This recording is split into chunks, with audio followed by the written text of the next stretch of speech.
What's going on, guys? Welcome back to the Hands-On channel. Today I want to talk to you about obviously the coming SHTF storm in 2024 that we all probably feel coming, but I wanted to go over my top 6 calibers that I'm going to be stockpiling this year in 2024 to address these potential SHTF scenarios again that we all feel. So let's get right into this. Number one caliber that I'm going to be stockpiling anytime I see a good deal on it in a large quantity of the bulk ammo, I'm going to stock it up. 22 long rifle. Some say it's the ultimate SHTF survival round, and I could see, some arguments for that. It's great for taking small game. I think your chances of taking large game once you're about a month into SHTF are probably going to be slim to none. You may not ever see another deer again in North America, because I think a lot of people think they're going to go out and just kill the shit out of the deer, and they probably will. It could kill them into extinction, at least here in North America, if SHTF happens. But if you had to, you could take a deer with a 22. I wouldn't recommend it, but you could. You could take larger game. You could also use it for self-defense if you had to. Again, there are a lot of other things I would go to first, but if you have a 22 on you when the shit goes down, then that's the best gun to have. You're looking at, probably 100 yards or less. I mean, there are some exceptions to the rules. Maybe you could go out to 150, maybe even 200, but you're talking about such an energy loss after 100 yards. I'm not sure how effective it would be at killing something past about 100 yards. Now, 22 has a really long capability. It travels a really long ways. So, just be aware of that if you're out shooting it, even though it's, when you're looking at it, it seems pretty dinky, pretty tiny. Do I have one here? I do. Nope, that's not a 22. I thought it was. But they're pretty small. Oh, here's one. I usually have some extra ammo stashed around in different places just in case. You never know. I might be out here and I run out of ammo and I'm like, hey, wait, don't I have some 22, a few rounds over there? I mean, yeah, I think that way. So anyway, I've got, a few rounds of everything kind of right over here, just scattered about in case SHTF goes down and I need to make a quick down and dirty reload of not very much ammo. I know there's not much in here, but if I needed to make an emergency reload out here in my shop and I couldn't get into my house where I keep the majority of my ammo, then I'd be able to at least hopefully get enough to take control back of my house or whatever the situation may be. So you got to think about these different scenarios and put things where you'll be able to access them in case shit goes down right now while I'm making this video. You never know. Obviously, it's good for small game. We already talked about you could use it for self-defense, although there's pretty much anything else on the list we're going to talk about, I would use that instead. Stock up on 22 long rifle while you can. You better get it before I do, because anytime I see a halfway decent deal on it, I'm snapping it up in 2024, because they may cut us off. Next on the list, 9mm. That's my preference. If you're a 40 caliber person, or maybe you like 10 mil or 357 Magnum, whatever it is, you need to stock up on that. But for me, the reason I chose 9mm, and I have a couple of 9mm pistols, and I really need to get a little sub gun, like a sub 2000 or something that I could use 9mm on, or something like that, just to make it even more.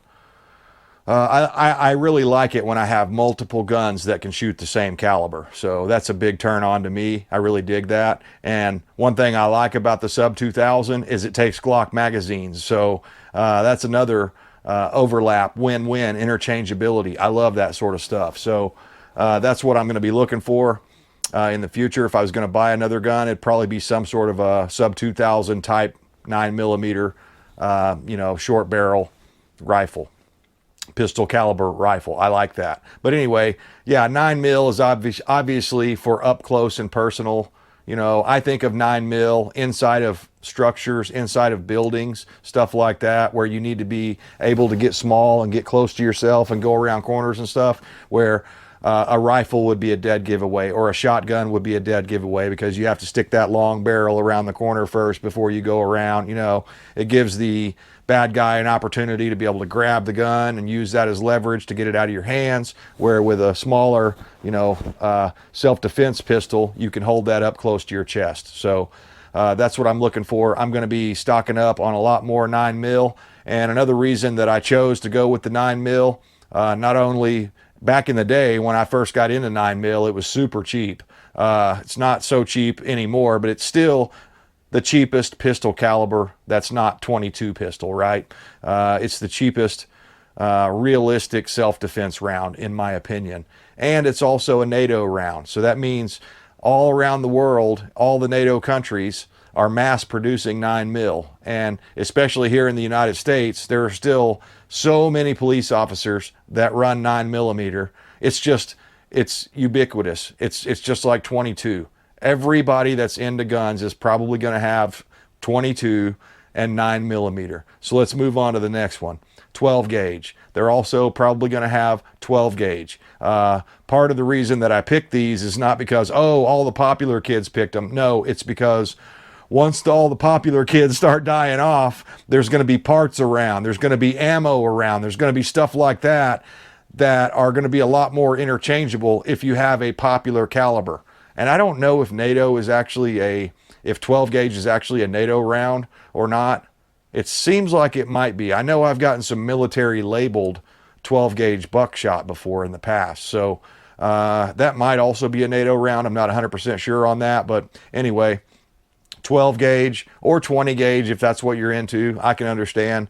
You know, as we get older, that recoil gets worse and worse. And, you know, even myself, I'm starting to look at my 12 gauge differently than I did, you know, several years ago. But I want to have a big variety of ammunition for my 12 gauge. I want to have a bunch of birdshot, because birdshot is dirt cheap. And in a SHTF situation, you could easily make those into cut shells. I know people say, you know, it's arguable whether or not birdshot is actually lethal or not, but in an indoor environment where, let's say your daughter's bedroom is on the opposite end of the house from you, which is what my situation always was.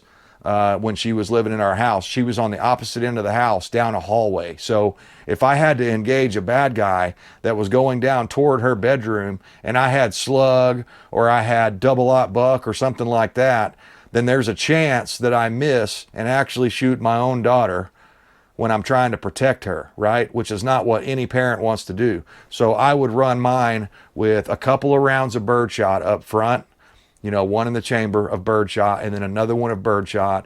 And then I'd run, you know, 3 or 4 buckshots, and then I'd run a couple of slugs in the end. Because my thinking was the farther the person got away, the tighter the wad I wanted it to be, and eventually to a slug, you know. And with my Mossberg 590, it's just a smooth bore shotgun, no rifling inside of there. I was able to get consistent pie plate hits at 100 yards with slug. So now I'm not going to try to shoot any farther out with that with iron sights or with a shotgun. You know, I would switch over to something else, obviously, but I like the versatility of shotgun. There are so many different rounds, from dragon's breath to flares to, I mean, just so many different things. Not grappling hook, but these other things that you can, you know, like turn it into like a spear gun and stuff. So I really like the Mossberg 590. I really like the 12 gauge. I think it's really great for self-defense, for hunting birds, for stuff like that. You know, in the future, making cut shells, for hunting deer, for defending your place. It's powerful and it's menacing looking. That's a couple of the reasons why I like the pump action 12 gauge. And nothing will make a bad guy crap his pants more than hearing that, you know, buckshot or slug going up into the chamber when you're racking one in on a 12 gauge. So yeah, it just gives me, you know, the tingles on the back of my neck just thinking about it, man. So anyway, moving on. Again, personal preference is going to be at play here. Maybe you're a AK person. Well, you'd need to go buy AK-47 ammo for your AK. I'm not an AK person. I'm an AR person. I'm an American. I'm not a commie. So I like 5.56/223 ammo. I really prefer 5.56 if I can find it. I can tell a difference in my AR. I can tell it performs better. It hits harder. It has a little bit more recoil with the 5.56 versus the 223. I have a little bit slightly better groupings at like 1 and 200 yards with 5.56 than I do with 223. Now I'm not taking mine out and shooting it in any matches or anything like that, but it's pretty darned accurate with a scope. I would say I would trust that out with my scope and my current setup. I figure my AR is a 300 yard or less rifle, 300 yards or less battle rifle. Now, this is where we get into your geography, your location. What are your surroundings like? I live in a place where it's mostly hilly and lots of woods. So you're shooting hill to hill. I don't have very many situations where I'm going to need to take a 1,000-yard shot. In fact, I can't think of any right here around me unless I was on a really high tower or something like that, which I'm not planning on doing. But otherwise, I can't see any advantage to having some of this really big stuff like 50 cals and stuff like this that I see, a lot of the big YouTubers shooting. I'm sure it's a lot of fun to shoot, but it's very expensive to get into that sort of stuff, and it's very uncommon. The chances of you finding like 50 cal ammunition when you run out after SHTF is pretty damn slim. The chances of you finding 22 long rifle are very, very high. So that's why I gave you this list in this order. But yeah, 5.56 also could be used for home defense. It definitely could be used for defending against a group of people, which is what I think of when I think of the AR platform loaded to the hilt with 5.56. And with any of these things, I would have minimum six magazines as spares. Same with the AR, same with all that. Even double that would be even better. And, an empty magazine is no better than an unloaded gun, in my opinion. So load them up. If you're worried about the springs going bad from ammo sitting there in them, take them out and exercise them once in a while. Buy some extra magazine springs and followers and things like that, just in case they go bad. But I've been doing that for years, and I've never had a magazine fail me. So knock on wood. Hopefully it never will, and especially hopefully not when the SHTF happens. But I don't want to be caught with my pants down, so I keep my mags loaded. Now, if I had like some old military equipment, maybe I had a M1 carbine or something like that, I probably wouldn't keep that loaded just because, it's old and stuff like that. But AR is still mass produced now today, and you can get all these parts. They're all readily available. So I suggest you have backup parts. If you have a full 20-inch length barrel AR, it's claimed, I believe it was Timothy McVeigh of all people that claimed he killed somebody like, I want to say it was like 600 or 800 yards with an AR-15, but it was a full-size, full-length 20-inch barrel AR platform. It was probably an M16. But the old original one with the handle on top and everything. And if that's true, that was pretty amazing, but that was the rumor. So, yeah, they're probably capable out to, I don't know, 400 or 500 yards, something like that for most people with the right optics, but I wouldn't trust mine any more than 300 yards, but mine is more of the M4 version. It's the shortened barrel version. That's civilian legal, obviously. Anyway, next up on my list, when I need to go out farther than 300 yards, I'm going to be stocking up on 308. Now, all of these things, I'll probably stock up the most on the 22 because it's the cheapest, and the 9mm will be next, and then 12 gauge, probably a little bit less than 5.56. I would concentrate more on 5.56, and the next one, 308. Now, I don't have any semi-automatic. I wish I had an AR-10. Wink, wink, nod, nod. Hey, if any sponsors wants to send me an AR-10 for testing, I'd love to do that. But anyway, I don't have an AR-10, but I do have a Thompson Center 308 bolt-action rifle with a scope on it. And that's a great hunting rifle. It's a great rifle to where, if you had to reach out and touch somebody at 6, maybe even 700, 800 yards, you could do it with if you had the right optics and your gun was set up the right way and you knew how to do all that stuff that's involved with really long distance shooting. Now, again, I don't have very many places like that around my immediate area, so I'm looking at it as more a 600 yard or less rifle. Therefore, I'm not buying match grade bullets. I'm just buying, you know, the Rimlock or whatever they call it, the Remington brand. I'll buy the Winchester brand.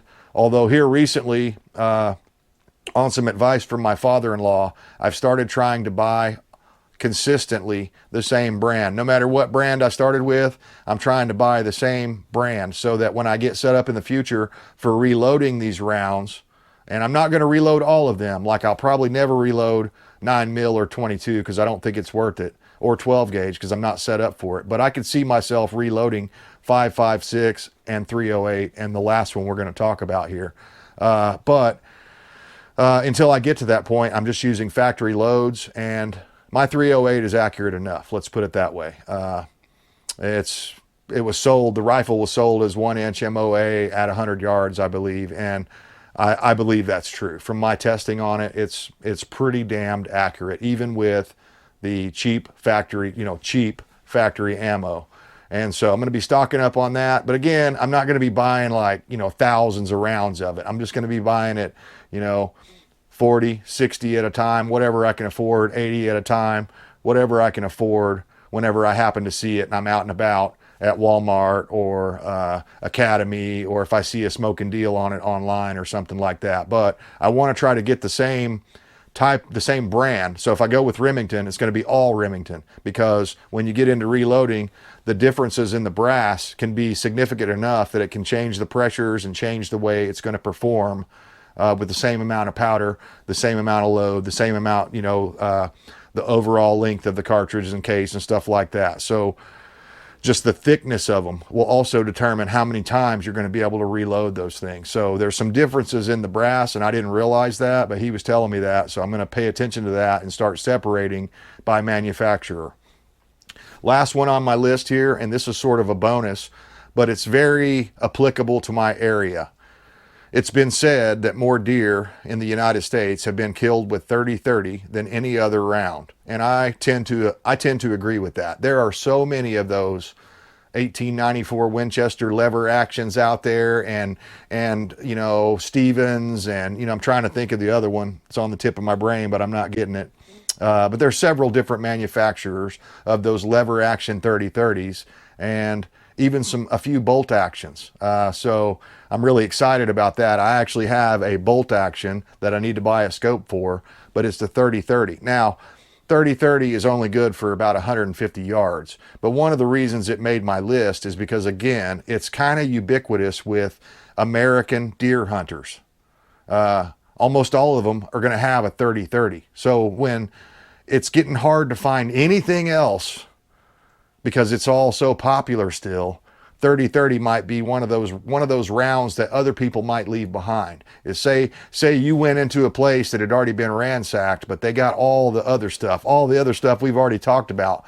They might be more inclined to leave rounds like 30-30 because they're looking for, you know, rounds that are going to go into magazine fed guns like 9mm and 5.56s and AK-47s, things like that, Glocks, different things, right? So those are my top 6 calibers that I'm going to be stocking up on every time I see a bargain, or in fact, I'm going to actively start looking and shopping on some of the online places. Although I realize that anytime you buy this stuff, especially when you're buying in larger quantities, you're getting your flag raised on the FBI or ATF or whoever the hell else. All the alphabet agencies are raising your status as a, you know, whatever, potential domestic terrorist or whatever, because that's what they're so afraid of. I mean, hell, their guy Biden says it's the #1 threat on the country. So there you go. But anyway, guys, I appreciate you tuning in. Let me know what calibers you're going to be stocking up on. Or is there anything else I need to add to my list? Something that I'm missing here? Again, I'm in an area where it's hill to hill, so I don't have a lot of opportunities to shoot something large like a 50 caliber, or even 7mm mags don't make a lot of sense in my area. Now, if I lived in some place like the Texas Panhandle, where it's just as flat as can be for as far as can be, then yeah, we'd be talking about 7mm and 50 cals and other larger, longer. What's the other one? 338 Lapua or whatever. Some of those really exotic calibers that are very expensive, but they do reach out and touch someone a long ways away. But back to the 308 for a second. I'm not sure that it's their primary rifle anymore, a sniper rifle. But at one time, the military used 308 predominantly for a lot of their sniper rifles. And again, you could probably get out to 800. Maybe somebody really good with a 308 could probably hit at 1,000 yards, but that's not me, and I don't have those kind of optics on mine. But, I figure 600 yards or less, I should be able to put it in the bag. Anyway, let me know what you guys think down in the comments. As always, I stand for liberty to the bitter end. I hope you do too.